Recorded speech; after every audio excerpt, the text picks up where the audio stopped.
काल 2:30-3 वाजता रिझल्ट लागला आणि सगळ्यात आनंदाची गोष्ट म्हणजे त्याच माझ्या मित्राचा निशांत देशमुखचा 2:30 वाजता फोन आला आणि त्यावेळी मी बकरी कातरत होतो आमच्या चुलत्यांची. बकरी कातरायला चालू होती आणि मी खानातच होतो. आणि मग त्यावेळी माझ्या मित्रांनी सांगितलं, अरे भाई 551 रँक आला तुझा. रिझल्ट लागणार होते याची कल्पना होती, पण मग 21 ला लागतोय का 22 ला लागतोय याबद्दल काय माहित नव्हतं. पण मग लागून गेला इव्हेंच्युअली.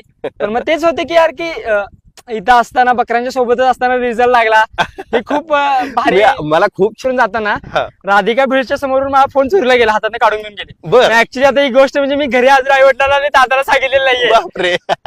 त्यांना एवढं सांगितलं की मला फोन बंद पडलाय. गेल्यावर पण तू पोलीस स्टेशनला गेला, तिथं पण काय झालं होतं? ऍक्च्युली म्हणजे सुरुवातीला आम्ही पोलीस स्टेशनला गेल्यानंतर त्यांनी तर आम्हाला काय म्हणजे भावच नाही दिला. मला ठीक आहे जावा, म्हणजे त्यांच्याशी नॉर्मल सिच्युएशन. मला आता ह्या पोलिसांना सांगायचंय की तुम्ही ज्याची तक्रार घेतली नाही ना तो आता IPS अधिकारी झालाय, लक्षात ठेवा.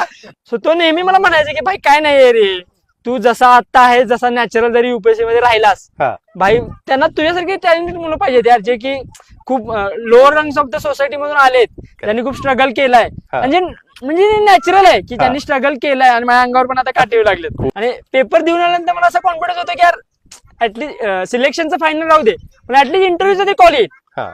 आणि नंतर मला समजलं की माझा इंटरव्ह्यूचा कॉल 3 मार्कांना राहिला. सो ज्यावेळी माझा फॉरेस्टचा रिझल्ट लागला 15 दिवस ऍटलीस्ट मी कोम्यामध्ये गेल्यासारखं होतं की म्हणजे ऍटलीस्ट 1 महिना राहिलाय आणि म्हणजे आपल्या देशातल्या एका डिफिकल्ट एक्झामिनेशनचा इंटरव्ह्यू द्यायला चाललोय. की कोर्टात वगैरे कसं भगवद्गीता ठेवतात की खरं बोलणार, खोटं सांगणार नाही, तसं आमच्या धनगर समाजाच्या बाबतीत असं आहे की भंडाऱ्यावर हात ठेवून खरं सांगणार, भंडाऱ्यावर हात ठेवला की कोण खोटं बोलणार नाही. बरोबर.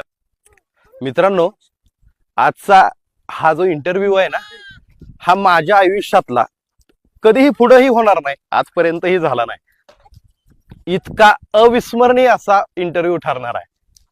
कारण मी इथं आल्यापासून